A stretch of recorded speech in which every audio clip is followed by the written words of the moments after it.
Heb had never owned more than the clothes on his back and the 12 cents jingling in his pocket. When the auctioneer joked about a rotting cabin at the edge of town, sold for whatever coins you've got, Heb lifted his hand, half in jest.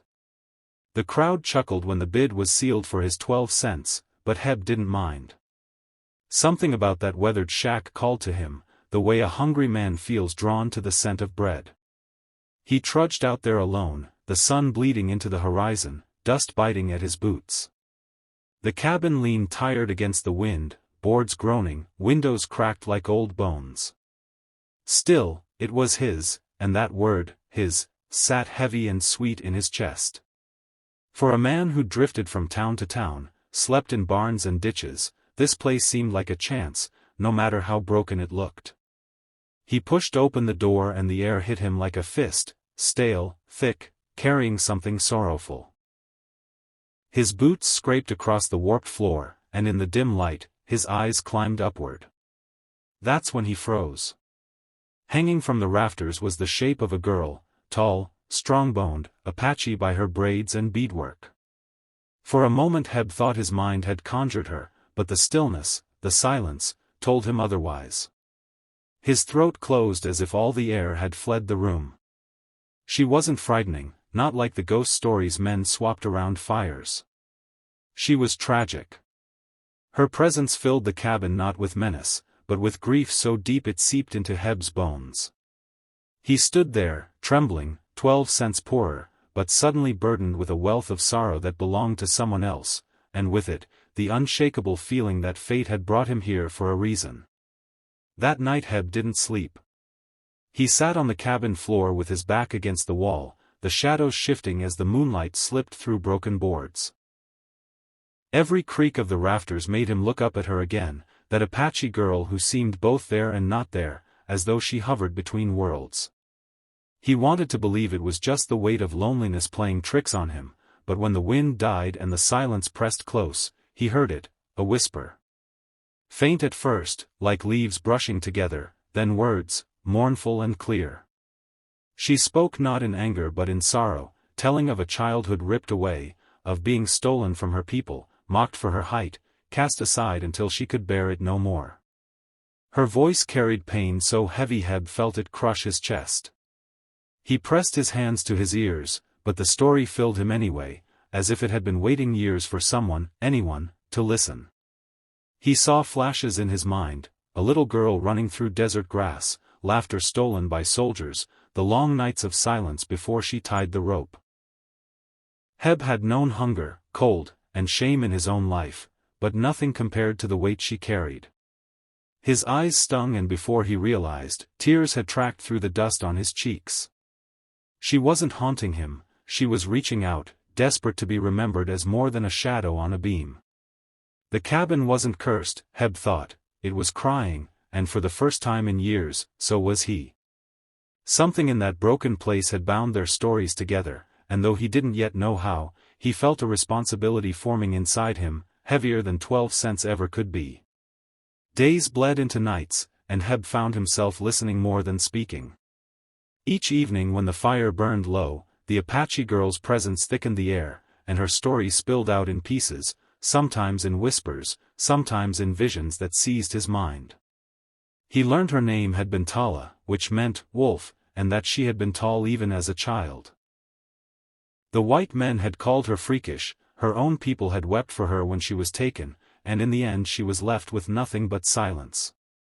Heb had known loneliness, but Tala's solitude was deeper, like a canyon no one dared cross. One night, as he sat staring at the embers, he asked her aloud why she lingered. The answer brushed through him like cold wind, "No one remembered me." The words broke him open.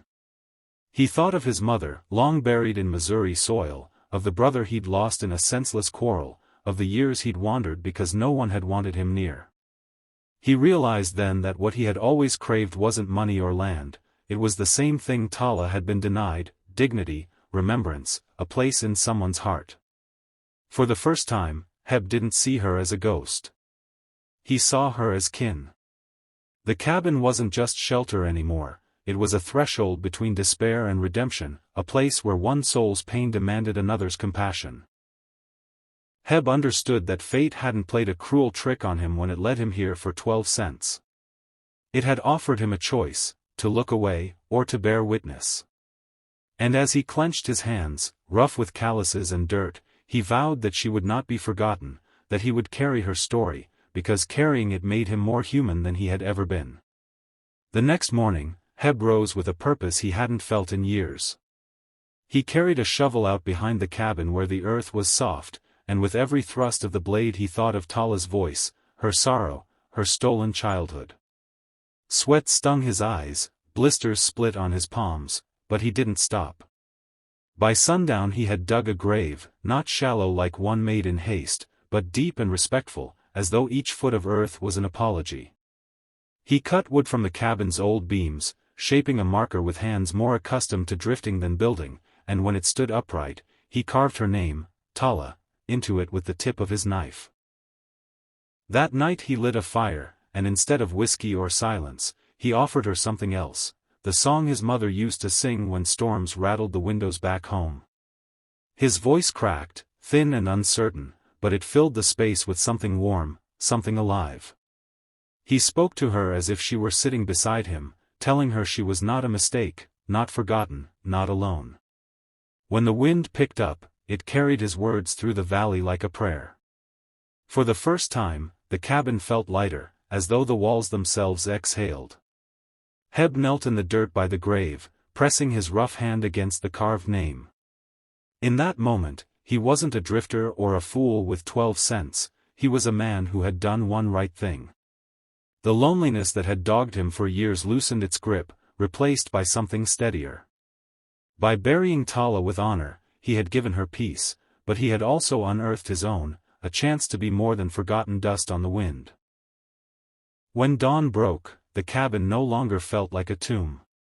The heavy air that once pressed on Heb's chest had lifted, replaced by a quiet calm that seemed to hum through the walls. He stepped outside and found the land bathed in gold, the grave marker standing firm against the morning wind. For the first time since he could remember, Heb felt rooted, as if his wandering had finally led him home. Word spread quick through the small town. At first they mocked the drifter who bought a shack for 12 cents, but when they heard he'd honored an Apache girl with dignity, even the hardest faces softened. A few neighbors came by, one with bread, another with a hammer to help mend the roof.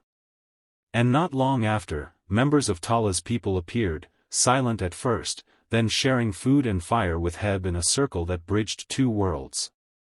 Around that fire, Heb realized he was no longer a man without kin. In giving peace to a forgotten soul, he had found family where none had existed before. His cabin, once a ruin, became a gathering place, echoing with laughter, prayer, and music. And each night, when Heb looked at the grave out back, he whispered thanks, not just to Tala, but to the strange twist of fate that had brought him there with nothing but 12 cents in his pocket. He had set out to buy shelter, but instead he had purchased a chance at belonging, at redemption. The Wild West was full of stories of violence and greed, but Heb's tale carried a different truth, that even in the loneliest corners, compassion could raise a home, heal old wounds, and remind the world that no soul, living or gone, deserves to be forgotten.